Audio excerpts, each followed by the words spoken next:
GST வரியை பொறுத்தவரை நேரடியாக மத்திய அரசு வரி விதிப்பது கிடையாது என்றும், இங்கு இருக்கக்கூடிய மாநில அரசு கொடுக்கக்கூடிய பரிந்துரைகளின் அடிப்படையிலேயே அவர்கள் நிர்ணயம் செய்கிறார்கள் என்றும் பாஜக மாநில முன்னாள் தலைவர் தமிழிசை சவுந்தரராஜன் தெரிவித்துள்ளார். வடசென்னைக்குட்பட்ட ராயபுரம் பகுதியில் உள்ள சிறு குறு வியாபாரிகளிடம் கோரிக்கைகளை கேட்ட பின்னர் தமிழிசை சவுந்தரராஜன் செய்தியாளர்களை சந்தித்தார். ஒண்ணு பீகாரி சகோதரர் தான் இங்க வேலை செய்யறாரு. கடலை மிட்டாய் செய்யறதுக்கும் நம்ம வட இந்தியா தென்னிந்தியா அப்படின்னு பிரிச்சு பிரிச்சு பேசிட்டு இருக்கோம். இத இப்படி பேசக்கூடாது. இன்னைக்கு கூட ஒரு அமைச்சர் பேசியிருக்காரு, அவங்க வந்தா டேபிள் துடைக்கிறாங்க, நாம அப்படிலாம் பேசக்கூடாது. எல்லாரும் இந்திய மக்கள், எல்லாரும் சகோதரர்கள்.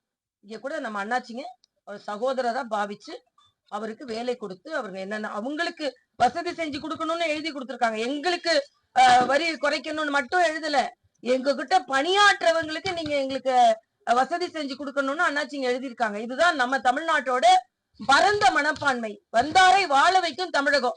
ஆனா வந்தாரை நிந்தனை செய்து கொண்டிருப்பதை எந்த விதத்திலும் ஏற்றுக்கொள்ள முடியாது. அமைச்சர்களே இப்படி பேசுறதை ஏற்றுக்கொள்ள முடியாது. ஒன்று. இன்னொன்று, இங்க கோரிக்கையா இரண்டு நல்ல கோரிக்கை. ஜிஎஸ்டி வரி 5% கடலை மிட்டாய்க்கு இருக்கு. அதை பேக் செஞ்சா 18% வரி இருக்குன்னு சொல்லியிருக்காங்க. நான் ஒன்னே இங்க தெளிவுபடுத்துறேன். ஜிஎஸ்டி வரி நேரடியா மத்திய அரசு விதிப்பது கிடையாது. ஏற்கனவே இருந்த மதிப்பு கூட்டு ஏற்கனவே இருந்த வரிகள் 16 வரிகளை சேர்த்துதான் ஜிஎஸ்டி போடப்பட்டிருக்கு. நேரடியா மத்திய அரசு இந்த மாநிலத்துல உள்ள பொருட்களுக்கு நேரடி வரி விதிக்கிறது கிடையாது. இங்க உள்ள மாநில நிதி அமைச்சரோட பரிந்துரையின் பேரில் தான் இது விதிக்கப்படுகிறது. அதனால ஜிஎஸ்டின்னு உடனே மத்திய அரசு தான் அப்படின்னு நினைக்க கூடாது. ஜனநாயக முறைப்படி ஜிஎஸ்டி கவுன்சில்ல மத்திய நிதி அமைச்சர் மாநிலத்தின் நிதி அமைச்சர் இணைந்து அவர்களிடம் இந்த கோரிக்கை ஏற்று அவங்க அது நடைமுறைப்படுத்தப்படுகிறது. ஆனாலும் இன்றைக்கு இந்த இடத்துல முதல்ல வந்தது எனக்கு மகிழ்ச்சி. ஏன்னா எனக்கும் கடலை மிட்டாய்க்கும் ரொம்ப தொடர்பு. ஏன்னா நாங்க அந்த பனங்காட்டுல தான் வந்தது நாங்களாம்.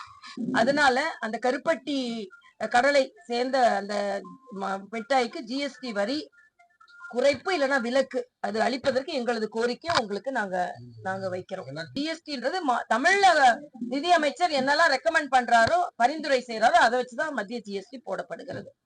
அதுல இருந்து பங்கும் மாநில அரசிற்கு வருகிறது, சரியான பங்கு வருகிறது. அதனாலதான் மாநிலம் வளர்ச்சி அடைகிறது என்பதையும் நான் இங்கே தெரிவித்துக் கொள்கிறேன். இன்னொரு ஆலோசனை சொல்லியிருக்காங்க, ரொம்ப நல்ல ஆலோசனை. 125 நாளா 100 நாள் வேலை திட்டத்தை 125 நாள் ஆக்கியாச்சு. பல மாநிலங்கள் இதை நடைமுறைப்படுத்தி அதற்கான மக்களுக்கான தேவைகளை பூர்த்தி செய்ய ஆரம்பிக்கும் பொழுது தமிழ்நாடு மறுபடியும் அந்த 125 வேலை நாட்கள்ல பிரச்சனை பண்ணி அதை என்ன ஆரம்பிக்காம இருக்கிறதுனால நமது கூட்டணி கட்சிகள் ஆர்ப்பாட்டம் செய்கிறாங்க. இங்க இன்னொரு தகவல் சொல்லியிருக்காங்க, கிராமப்புறங்கள்ல இந்த 125 நாட்களாக இதை ஆக்குற மாதிரி இந்த மாதிரி நகர்ப்புறத்துல உள்ள தொழிலாளர்களுக்கு இது நல்ல ஆலோசனை.